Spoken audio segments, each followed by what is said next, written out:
नमस्कार, आप सुन रहे हैं द बॉलीवुड रेडियो और मैं हूं आपके साथ आकाश। दोस्तों, किस्सा राजेश खन्ना का है और बात हो रही है 1973 की।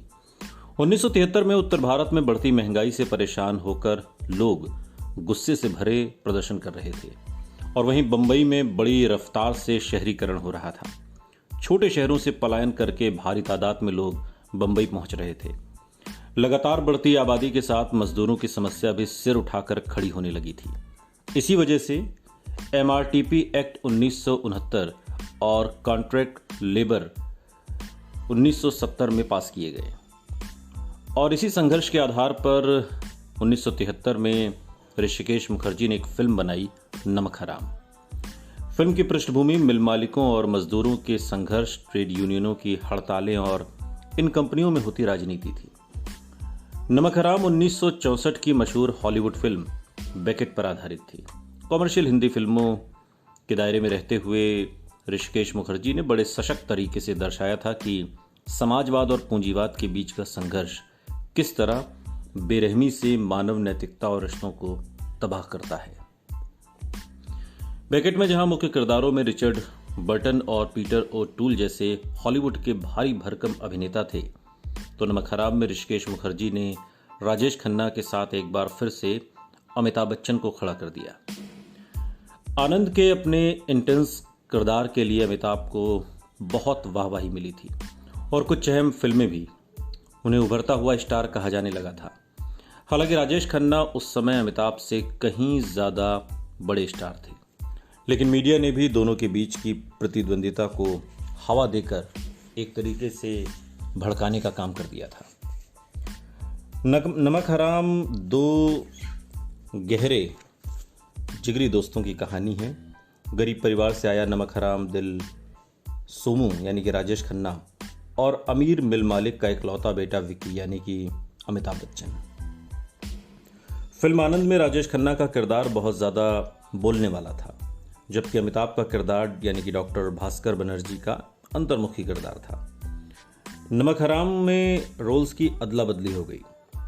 ऋषिकेश मुखर्जी ने बताया कि मैंने राजेश खन्ना और अमिताभ बच्चन को फिर से फिल्म में लिया, लेकिन इस बार उनके रोल बदल दिए। मैं चाहता था कि अमिताभ एक्सट्रोवर्ट वाला किरदार निभाएं और काका इंट्रोवर्ट का। फिल्म के क्लाइमैक्स को लेकर उस दौर में फिल्म पत्रिकाओं में खूब छपा। क्लाइमैक्स को लेकर काफ़ी उठापटक हुई। ऋषिकेश मुखर्जी ने बाद में एक इंटरव्यू में बताया कि उन्होंने राजेश खन्ना और अमिताभ को फिल्म के क्लाइमैक्स के बारे में पूरी शूटिंग के दौरान कुछ नहीं बताया। अगर उनके अलावा किसी को भी फिल्म के क्लाइमैक्स की जानकारी थी तो वो थे फिल्म के लेखक और डायलॉग राइटर गुलजार। फिल्म के असली क्लाइमैक्स के मुताबिक अंत में अमिताभ बच्चन के किरदार यानी कि विकी की मौत होनी थी। राजेश खन्ना उन दिनों अमिताभ बच्चन से बड़े स्टार थे और उन्हें इस बात का पता चला तो उन्हें पसंद नहीं आया। दरअसल कहानी के अंत में मरने वाले किरदारों के प्रति राजेश खन्ना के ऑब्सेशन से सब वाकिफ थे। राजेश खन्ना का मानना था कि उनकी सबसे ज़्यादा फिल्में वही हैं जिनमें आखिर में उनकी मौत हुई है, वही फिल्में हिट हुई हैं। नमक हराम में वो भी हर हालत में मरने वाला रोल जो था उसे निभाना चाहते थे। राजेश खन्ना ने जिद पकड़ ली और ऋषिकेश मुखर्जी के सामने साफ कर दिया कि क्लाइमैक्स में वो अपने किरदार की मौत चाहते हैं। यही नहीं, उस दौर में छपे रिपोर्ट्स में तो ये तक कहा गया कि अपनी बात मनवाने के लिए राजेश खन्ना ने एक दिन शूटिंग से पहले अपनी एक तस्वीर दीवार पर लगवा दी और उस तस्वीर पर फूलों की माला डाल दी। ये निर्देशक ऋषिकेश मुखर्जी के लिए आखिरी इशारा था कि डेथ सीन राजेश ही करेंगे।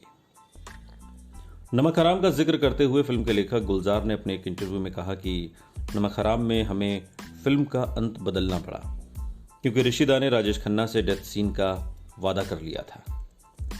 मगर ये बात अमिताभ बच्चन को बेहद नागवार गुजरी।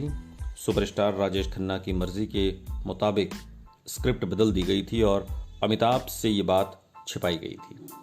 इस बात पर वो गुस्से में थे, मगर उससे भी ज़्यादा वो निर्देशक ऋषिकेश मुखर्जी के धोखे पर खफा थे। ऋषिकेश मुखर्जी ने अपने इंटरव्यू में इस बात का जिक्र करते हुए कहा, हिंदी फिल्मों में जिस किरदार की मौत होती है उसे हीरो माना जाता है, इसलिए दोरू मरने वाला रोल करने के लिए बेताब थे। जिस दिन हम उस सीन की शूटिंग कर रहे थे उसी दिन अमिताभ को पता चला कि अंत में राजेश खन्ना वाले किरदार की मौत होनी है। उसके तो पैरों तले ज़मीन खिसक गई। वो इतने नाराज़ हो गए कि कई दिन तक उन्होंने मुझसे बात नहीं की और राजेश खन्ना की मौत वाले सीन से अमिताभ को यह लगा कि मैंने धोखा दिया है। कहते हैं इस मुद्दे को लेकर अमिताभ बच्चन और राजेश खन्ना के रिश्तों में इतनी दूरियां बढ़ गईं कि नमक हराम के बाद दोनों ने फिर कभी साथ काम नहीं किया। सुनते रहिए द बॉलीवुड रेडियो, सुनता है सारा इंडिया।